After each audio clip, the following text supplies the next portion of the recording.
Good morning, Joss. Thank you so much, and thank you all for being here this morning. So let's talk about now how we're going to make remote work work.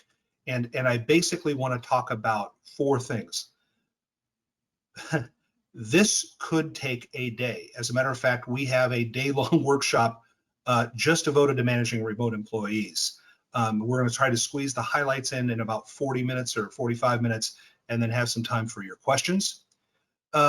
So the four major areas are the challenges that are presented by managing remote employees, then tactical, what HR issues you have to think about, then strategic, what leadership things do you need to concern yourselves with, and throughout we'll give you some tips and techniques and some best practices to take back and be able to implement in your own organization. So the first thing I want to do is really go top line on this, and I don't want to spend the whole hour, although we could strategically, because that's what most of your C-level executives and boards of directors are hopefully thinking about right now. Our company supports with HR outsourcing leadership training about 300 businesses and organizations in the Western US. And so the information I'm giving you is what we've learned from working with our clients over the last 14 months especially, but over the last 19 years broadly. So first thing, very few organizations have defined what hybrid really is. What is it? What do we need it to be? What's going to work best for us? What's going to work best for our employees? These are the types of things that need to be considered at the C-level. If you're a nonprofit, it need to be considered at your board of directors. A virtual office now, a definition. So if you haven't defined hybrid or what this new world is, virtual means you don't have an office. Everybody's working remotely all the time. A number of businesses do this. A number of startups over the last 4 or 5 years have always done this without any centralized workspace, but that's a virtual workforce. Hoteling is central office spaces where employees can reserve or they have a desk when they come in. We're seeing this with a lot of CPA firm clients, law firm clients, that have had established larger office workspaces. And now as more and more people are working remotely, these companies are reducing their footprint. They're reducing the amount of square footage they are leasing or own. And they're telling employees, we want you to come in on Wednesdays, we'll have a workplace for you. But it's not a dedicated workplace. In a lot of instances, people have laptops, they can hook up to that, but it gets them in the office without the hassle and expense of having a huge workplace that we did prior to COVID. There is split work, which we're seeing a lot of in almost any business. Central office spaces, employees are expected to be there 2 or 3 days a week and remotely for the rest of the week. Probably this is the future. It's not 100% remote. It's probably not 100% in the office. It's probably this split work. And we're also seeing a lot of clients subscribe to concierge space, where they don't own it, they don't have a long-term lease, it's a month to month. And you see this in lots and lots of metro areas, Regis, WeWork, Intelligent Office, things like that. As we see the workforce move from urban to rural, concierge space may be the way of going. So I live in West Los Angeles, I live in Westwood. If I decide to move to Palm Springs, say, I might just have a concierge space for me in West LA someplace. I may just give up my entire office, which happens to be in the San Fernando Valley. So I might do that. I might get a concierge space in Palm Springs, who knows? But that gives me the flexibility of responding to my remote workforce as well as myself. So the biggest question we have is, who has to be in the office? Who doesn't? And my response over working with all these businesses and organizations the last year is, I think we need to think less about who returns to the office and more about what needs to be done in the office. So what are you missing by not having employees in the office? What is it? In my case, with my company, and we only have 14 employees, it is collaboration and spontaneity, which are two things that are really essential to making my business work well. So all of my employees have been working remotely for 14 to 16 months, since March, so 15 months, 13 months. But I'm going to bring some people back a couple of days a week. And what we're going to be primarily doing is meeting, collaborating, and having the whole team on the same page. It's more effective, I believe, than that. But the rest of the week, that's fine. They can work from home. So don't think about who has to. Think about what needs to be done. So it's what, not who. So some employee definitions for you. We talked about the workplace definitions, now the employee definitions. On-site employee is somebody who is expected to work every day at a company location. Pretty easy.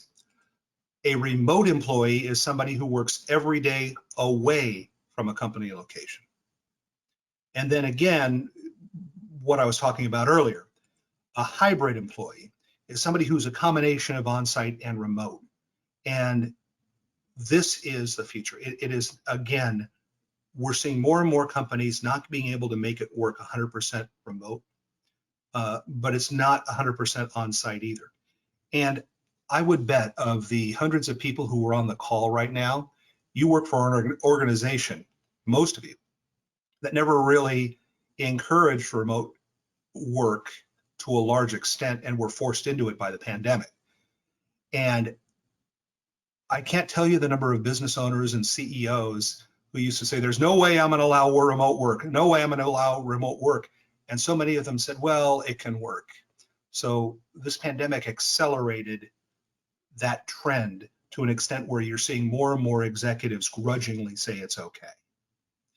So what's in it for you? What's the benefit to you as an employer and organization to do this? Well, that headline you see from the Wall Street Journal was from yesterday, and we're seeing it too. People are returning to the office in droves. It's harder and harder for our clients to hire people. It's extraordinary. And really good employees are working for a company they like, they feel they're fairly compensated, and it's really hard to get them to switch right now, especially as we're coming out of the pandemic. There's a loyalty there that companies have shown many of their really good employees that is being reciprocated. And so it's really difficult to find good employees right now, really good. We have a number of restaurant and hospitality clients, brutal, because all those people were out of work and all of a sudden we've gone from, in a lot of states, from 0 to 100. Really hard to find those employees as well. So this job market is actually really tight and it's really hard to find people. When you allow a remote workforce or a hybrid, you access a wider pool of good employees. If you are in San Diego and you can't find anybody, very tight job market right now, you can hire somebody in Phoenix. You can hire somebody who's really well qualified in Washington State. It gives you access to more.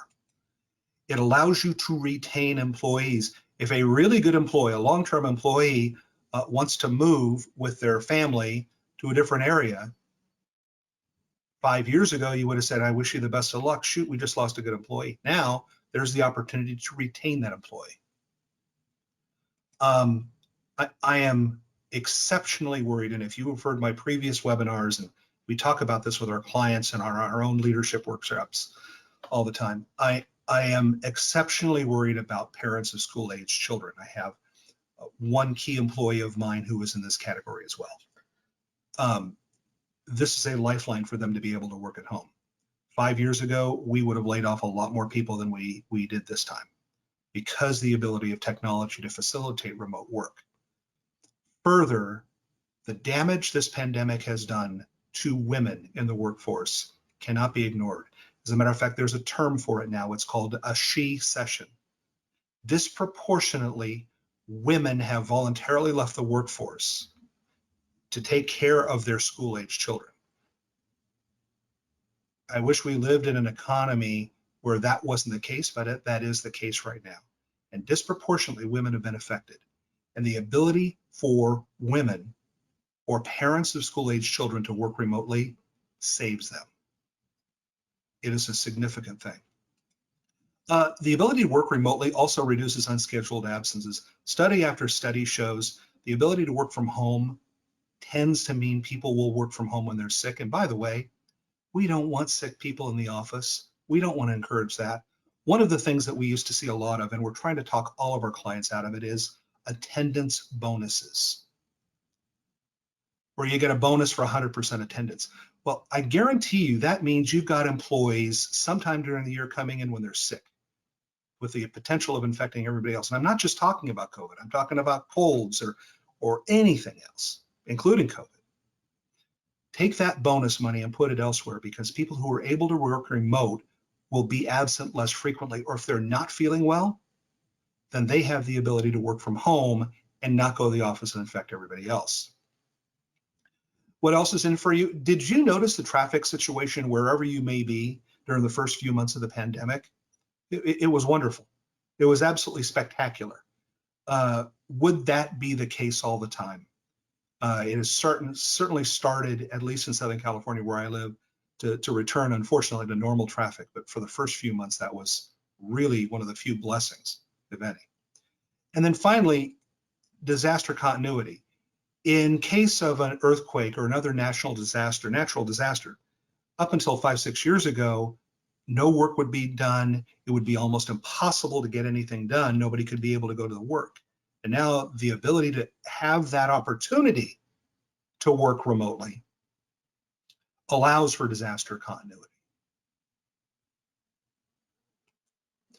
So broadly, the challenge is we know right now. By the way, I have a feeling, I was telling Joss this right before we started, I have a feeling if we do this webinar again in November or December, we'll have 10 times more challenges as more and more employees and employers embrace this kind of new world of hybrid.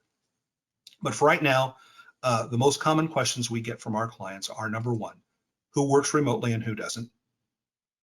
What labor laws and guidelines do you have to follow? I think a critical strategic question for HR and C-levels is, how do you get these people inculcated into the culture? There still is mistrust and adaptation needed by middle managers and senior managers as well. And then how do you effectively lead remote employees? And the protest we hear the most often from people is, but we always did it that way. If you have employees who say that frequently, there needs to be an adjustment immediately, because the way we've always done things will not be the way we do things in the future. Okay, so first of all, who works remotely? I talked about what needs to be done at the office, but broadly speaking, it is not for every business. Obviously, if you're a restaurant or you're a medical clinic, you can't have 100% remote work. Obviously, clinics now, more and more doctors are going to consult with their patients on a remote basis, but treatment obviously needs to be done on site. So does your business qualify for the potential of having remote workers? Again, it needs to be thought of strategically. Do you prefer to have everybody in the office, or do you have to have everybody in the office? Big difference. Is it a convenience or a necessity? If it's only a convenience to have them in the office, probably you need to rethink that thought. It is not for every employee. I can tell you this, and it's not about the position, it's about the person. Some people are not as effective working remotely as they are in the office. They may not be able to work independently. They may easily get distracted. There could be a number of reasons why an employee is not as effective. That's up to management and HR to an extent. Can they do it? I can tell you we've been working with some third-party tests, personality test indices that are pretty good for determining the type of personality, the type of person's instincts that would make them a good fit for a remote worker. Kolbe, Kolbe is a good one, for example, in that area. It is not for every position. We are finding, broadly speaking, that administrative employees, those are receptionists, phone answerers, assistants, executive assistants, very difficult to adapt to a remote workplace. We haven't seen it yet. It might happen in the future, but we, by and large, are not seeing success when an admin team works remotely. So it isn't going to work for every position. Nurses, food servers, obviously. So it's not for every position. Not everybody can do this. That's just part of life. And overall, broadly speaking, except in rare instances, I think most employees should be in the office once a week or a couple of days every other week. And the reason I say that is to maintain your culture. Collaboration is so important these days. And some managers feel that there isn't as much collaboration in a remote workforce. I think that's true. If there's a crisis, it's real hard to bring everybody together all the time. If you're all in the office, there's a meeting. This was proven out about 7 years ago.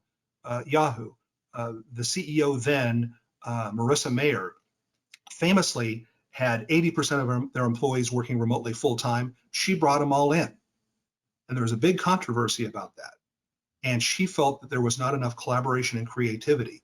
And within the first week, two people who never saw each other were talking. And out of that came one of Yahoo's great apps. Yahoo Weather may be their best app ever. And that was because people were there collaborating. Spontaneity cannot be overrated. You cannot have spontaneity sitting in front of your computer all day long. Spontaneity happens when we bounce ideas and create things on a spontaneity basis, on a spontaneous basis. So I hope you can see at this point that it is not a one size fits all. Eric, do you have a program so we can remote workforce? No, I need to know the type of business you have, employee by employee, how this works. It's one size fits one. There's not one size fits all solution to this. So in terms of tactical HR, things you might not have thought about. If an employee is working remotely and they are out of state or out of your municipality, then you got to comply with wherever that employee is working. First of all, that means wage and hour requirements. So you might be in San Francisco, but if you have an employee who is working in Denver, there's a different minimum wage, there's different overtime requirements, there might be different labor laws. Also, all of you who have regular offices, someplace, probably in your break room, you've got posters, labor posters. Those are required by law. Well, what are you going to do if you have an employee who's working in Portland and you're in San Francisco? Well, you better order posters for Portland. Now, you don't have to have somebody put up those posters in their living room. The solution we have seen is to order posters, get your digital camera out, take a couple of photos of that, email to the employee, get the employee to acknowledge that they've received them and they have them saved. Right now, that seems to be the best fix. I suspect if there's lawyers on the phone or the call right now, they might have different, but that's the best practice we're seeing right now. And there might be other special labor laws. Many municipalities, cities, counties have special rules right now, especially in California, for paid sick leave, for, again, minimum wage, non-harassment training. All of these things you need to know. So if you have employees in multiple states, you need to know the laws in those states and cities in which those remote employees work. Another best practice, memorialize this in writing. So because you're working remotely, here's what we are doing, blah, blah, blah. And here's what we expect of you, da, da, da. So tactical HR, it's great that an employee moves to Idaho, but now you need to know what's going on in Idaho in order to comply with local labor laws. We talked about executive and management mistrust. They're continuing to do it. There's a lot of trust. I talk to a lot of mid-level and even senior managers who say, but I don't know what they're doing all the time. I can't tell. Or if I want to talk to them and I call them, they don't answer. And I've talked to a senior manager who said, I can normally walk across the office and find him. And now I have to call and set up a Skype. And I said, what if you walked across the office and they were in the restroom or they were on a break? It's the same concept. But a lot of managers need to understand the trust issue. So I have a couple of quotes on trust. My first one is this: you trusted enough to hire them. The most important thing a manager can do is hire. And the hardest thing to do is extend trust. So when you hire somebody, you've really extended trust. I didn't know this at first. I spent 17 years, my first 17 years of my career, working for 2 corporate companies, large companies. And I made hundreds and thousands of hires in my positions. But until I started my own company and I hired my first employee, that's when I realized my whole company depends on that one employee. And I take hiring exceptionally seriously. And I have to be able to trust them enough. An executive assistant of mine, I'm going to give her passwords. I'm going to give Tiffany, here's her name, I'll give Tiffany my credit card information to order stuff. If that isn't trust, I don't know what is. So if I've trusted people enough to hire them, I'm going to trust them enough to be able to work effectively on a remote basis. The alternative is one size fits one. And here's where you have to really resist a common thing. I see it happening with more and more C-levels and senior managers. There's one employee who isn't working effectively remotely. The senior executive throws up their hands and says, that's it, I want everybody back in the office. No, that is not the solution. That doesn't mean remote isn't working. It means it's not working for that one employee. Set your expectations, which we'll talk about in a moment, and then handle it on a case-by-case basis. But just because it doesn't work with one employee doesn't mean it's not working with everybody else. It's a trust issue. So some other obstacles we talked about earlier. There's no overall strategy. You got to have one. Some managers are more effective on-site than remote. That's a training issue. And vice versa. A lot of employees are not as effective remotely than in person. Onboarding is becoming, I think, a major issue. We are seeing right now in our clients, and I grant you that with 300 businesses, which are mostly small and mid-size, it's a small sample size, we're seeing roughly double the turnover rate of employees hired since the pandemic began in March of last year. Double the turnover of people newly hired than we have in the past. Primarily, it's because there's no culture, there's no rooting to the mission and vision and values of the organization. And that is a big issue, I am telling you now. The ability to onboard remote employees and get them inculcated in your culture, it's huge. And again, as you've heard me say, there's that loss of spontaneity. They don't know everybody. And seeing somebody on a video screen for an hour a week isn't the same as working with that person every day. By contrast, a lot of companies are over-relying on technology and video to solve those culture and onboarding problems. It's not the solution. It's better than nothing, but it's not the best solution. So who are the best fit employees? Who are they? Well, I find that they're self-directed, they're very conscientious, they take pride in their work. By the way, you can also decide who works remotely and who doesn't. You can have a business reason. I can't tell you the number of employees who are not selected for remote work who will say, but it's not fair, it's not fair. Well, if an employee is a great employee and has, let's say they're in customer service and they have great customer service remarks and they've worked there for 6 months and they live a long way away from the office, I will allow that person to work remotely as opposed to a newer employee who lives closer to the office who doesn't have as high a customer service score or a performance review rating or what have you. So absolutely, you can decide. And yep, it's not fair. You have the right to do it. Make sure it's a legitimate business reason and you're fine. But make sure they have the capability of doing it. Make sure they're self-directed, conscientious, take pride in their work. Really important. So let's talk a little bit about some challenges, tips and techniques, more from a leadership role than anything else. So the first thing I recommend everybody is, and by the way, this is the same thing, and you'll hear me talk about this in a minute.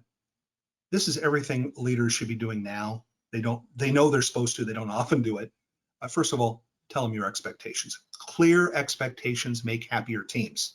Be direct about roles and responsibilities and deadlines.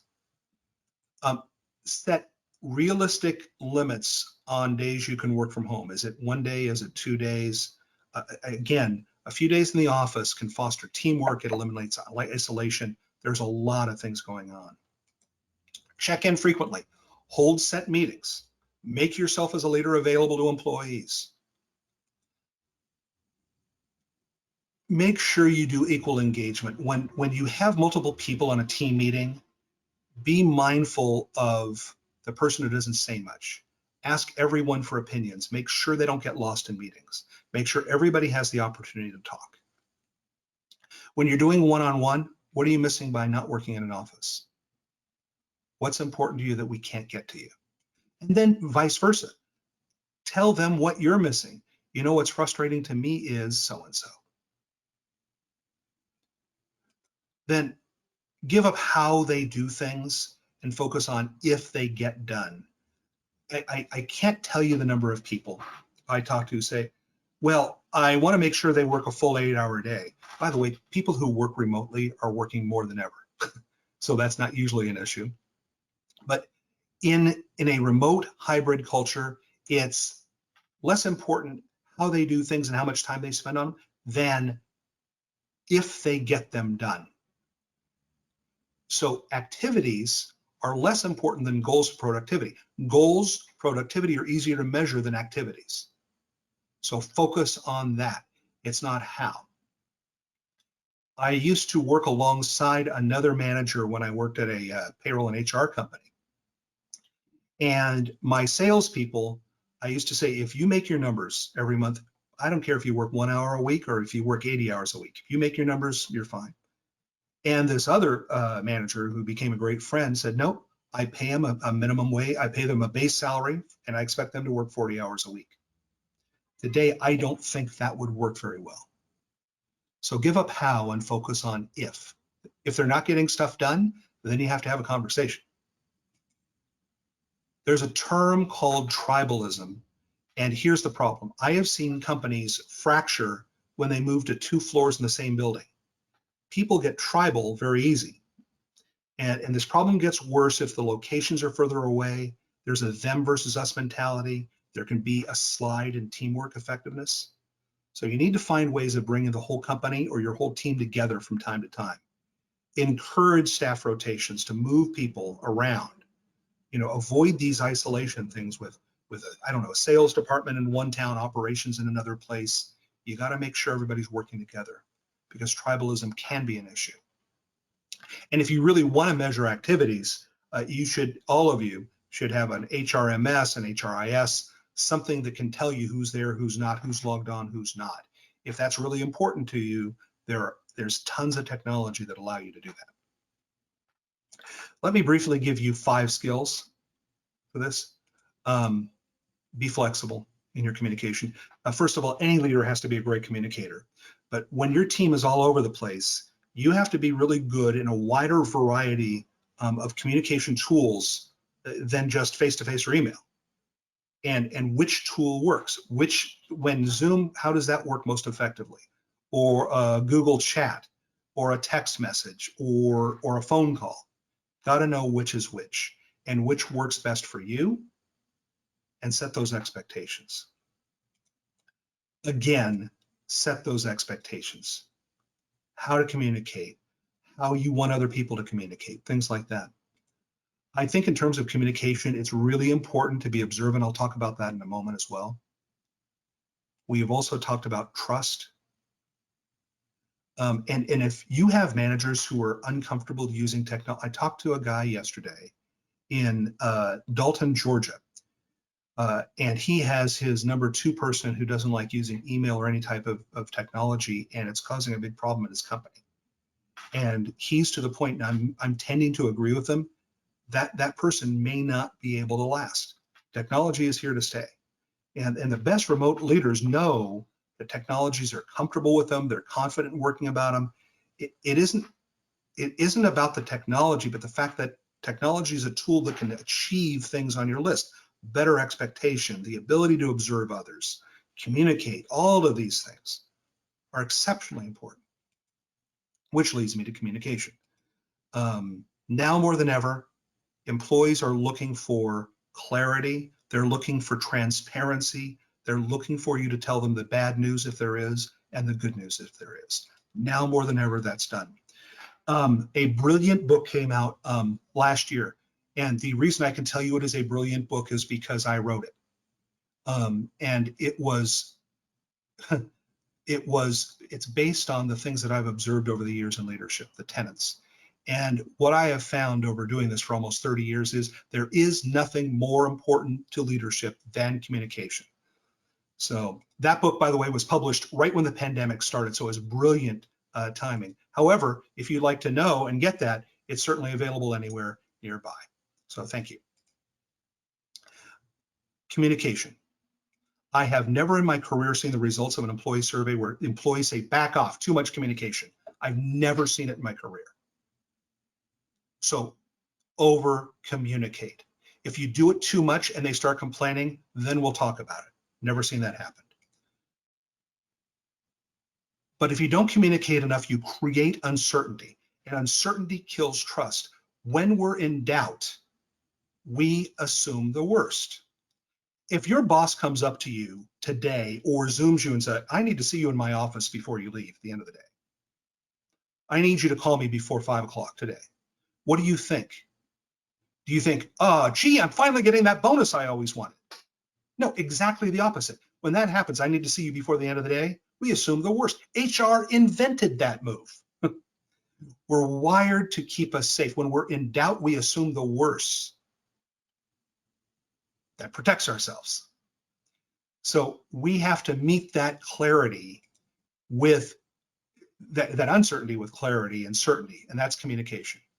And you know, the most common cause of uncertainty is change. It moves us from what we know to what we don't know. And this has, for every single person I know, been the biggest cause of unknown in the history of our lives, probably ever. I can honestly tell you, I don't know what it looks like in 6 months. I'm assuming it looks better. All the signs look that way, but I can't be sure. And that means we're all in the unknown, and we've been there for so long. We need the communication. Over communicate, but remember, not everything needs to be in a meeting.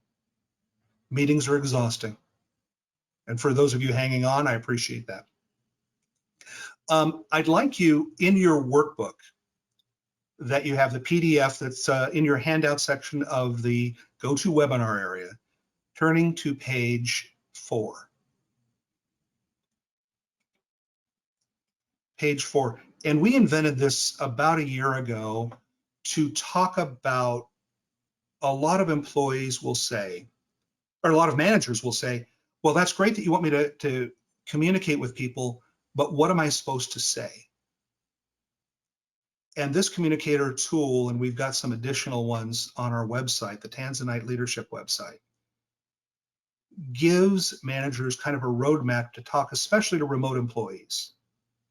So when you have a one-on-one, you want to prepare, you want to question and listen them. And then this old HR myth about you can't talk about personal issues. Yes, you can. This is a pandemic. We're in a new world. So absolutely, it's appropriate to ask, how are you and your family doing? What do you miss about the office? What do you miss least about? I was talking to an employee of mine the other day, and I said, you know, eventually we're going to be coming back in the next couple of months on a hybrid basis. What are you going to miss the most? And she has her kids at home for the last 14 months, school-age kids like 10 and 8. And she goes, I'm going to miss being in my jammies every day. I hadn't even thought of that. Thought that was a pretty good one. Anyway, we also talk about stay interview questions in our leadership programs. Broadly speaking, stay interview questions are a series of questions that you ask employees. And everybody knows what an exit interview is, but that's wonderful. You get all this information about why they're leaving as they're walking out the door. Stay interviews are interviews you conduct with existing employees to find out what keeps them there. So one of the classic stay interview questions of all time is, what could this organization do that would cause you to start looking for another job? That information is critical, and that's a wonderful way of starting to get feedback and mutual communication. So the one-on-one remote employee communicator is a tool for your managers to start focusing on questions to ask in a one-on-one conversation, primarily with remotes. Okay, Emotional intelligence is a really big thing. One of my broad rules for leaders is manage remote employees the same way you're supposed to do it with on-site, except you need to do it on steroids. You need to do it 10 times more. There needs to be more communication because they don't see you all the time. You've got to watch for burnout and disengagement. So when you're on a video call with an employee, are they engaged? Are they hyped up? Are they happy? Or does their body language tell you no, they're not? So make sure you understand that, because before, when you see them every day, you can sense that. But now you don't have that many opportunities to do so. And then understand what we call the proximity challenge and be careful of it. The proximity challenge says this: for most managers, will delegate good assignments to people who are close in their proximity. So if you have 3 employees who are working out of the office and 3 employees in the office, most managers tend to give delegation, promotions, raise to the people they see every day. That has to be avoided. And then finally, the last thing I want to talk about in terms of leadership technique is accountability. And pre-pandemic, during pandemic, and now where we are, wherever we are now, this is one of the questions that gets asked of us a lot. How do we hold people accountable? And whether they are working remotely or on site, you must hold people accountable. If you don't, you're never going to succeed, and neither will they. So we have a tool we use called the accountability cycle, which starts with, you have to set expectations. This is what I expect of you. And by the way, I think that means also, when are you going to be available? 9 to 5, 8 to 4, whatever you want it to be, whatever they need it to be, that's fine. But I want to know when I can get in touch with you. By contrast, I don't want to see you emailing on the weekends or after hours. Too many employees are doing that. So you have to set expectations and communicate them clearly. I recommend doing it in writing. Here's what you can expect of me. Here's what I expect of you. Then you have to inspect what you expect. Just because you've set and communicated expectations doesn't mean that they're always going to be met. So the first time it's not met, you got to call them. You can't let that go. You can't hope it's going to get better with age. I can assure you it doesn't. And if it doesn't, you have to have a conversation directly addressing it. Let me ask you all a question. Do you have kids? If you have kids and they screw up, are you going to wait till their annual performance review before you talk to them about it? No, you're not. The same thing with employees. The worst thing in leadership is to let things lag too long. Over my career, I can tell you that's the most specific thing I can tell you. It does not get better with age. So have that conversation, hard as it might be. There needs to be consequences. If there's not, it doesn't matter. And that's the accountability cycle. And if you or your managers aren't doing that on a consistent basis, I really think that will improve the effectiveness of employees who are working from home or are hybrid or working. So in about 42 minutes, we've talked about things that should take about 10 hours or 12 hours in a bunch of different workshops. But I wanted to do it faster in case you all had questions, and I'd be happy to answer any of those. So Joss, thanks for having me, and I'm happy to answer questions. Thank you, Eric. Okay, we'll go right into them. You sort of just covered this on the last slide, but do you have any recommendations for how you would handle an employee that is not getting their work done while working remote? Yes. So again, I would have set the expectations and done all those things, but I'm not going to be accusatory if I haven't done that. So if my employee is not getting things done, I'm going to pick up the phone. I'm not sending an email. I'm going to pick up the phone and say, hey, we're missing these projects. These are overdue. Something I should know about? Is there a challenge? So find out why first, and then take appropriate action. Reset the deadline, make sure that person meets it, and let them know there's going to be consequences if it doesn't. And the consequences now don't have to be the traditional progressive discipline, right? First, we're going to give you a verbal warning, then a written warning, then a final warning, this time we really mean it, and then termination. Now, one of the things in a progressive discipline now might be revoking remote work, having them back in the office where they can be held more accountable. Perfect. Next question. If an employer decides on their own to, if an employee decides on their own to work outside of the state where the business is domiciled, when do we need to sign up for taxes in that other state? For example, a business in California, but the employee travels to New York and works remotely for the business in California. Can you do the example one more time? Sure. The business is in California, but the employee travels to New York and works remotely from New York for the business in California.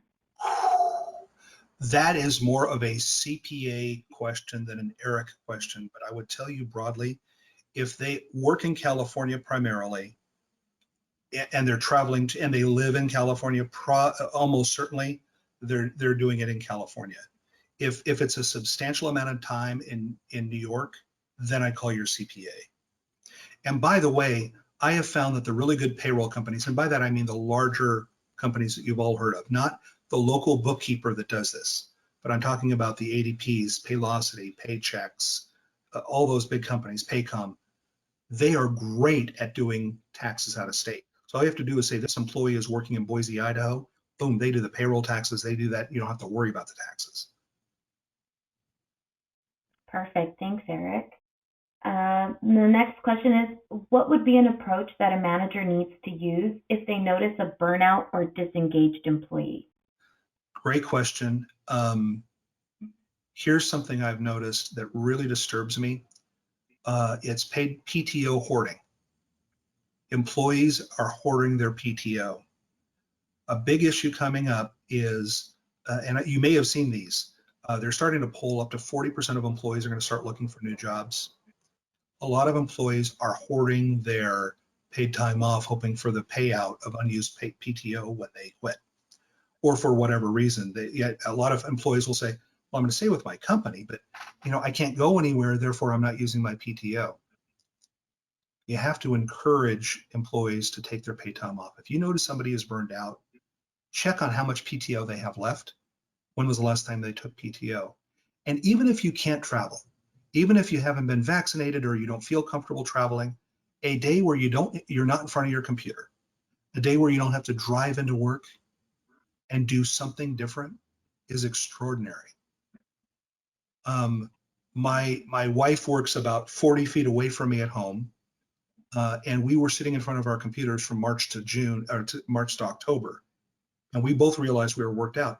We got in our car and went to Utah to the national parks, and we only went for like 6 days, and we came back and we were re-energized, refreshed. That's the purpose of paid time off. So if you're a manager, encourage or ensure your employees take their paid time off. And HR folks and C-levels, ask for a report of all the employees in your organization or on your team and how much paid time off they have. We did this before the pandemic. We work with clients.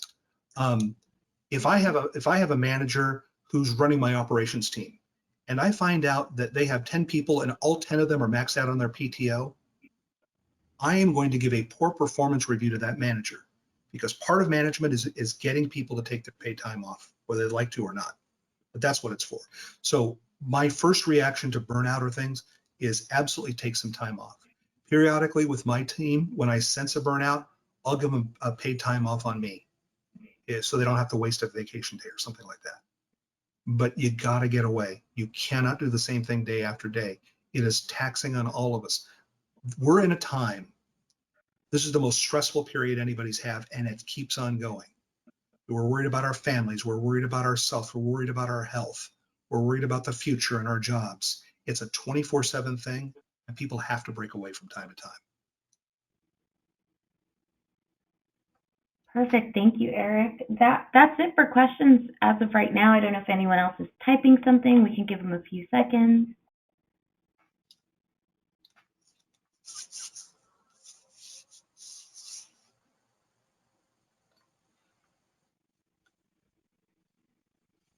Doesn't look like there's anything else.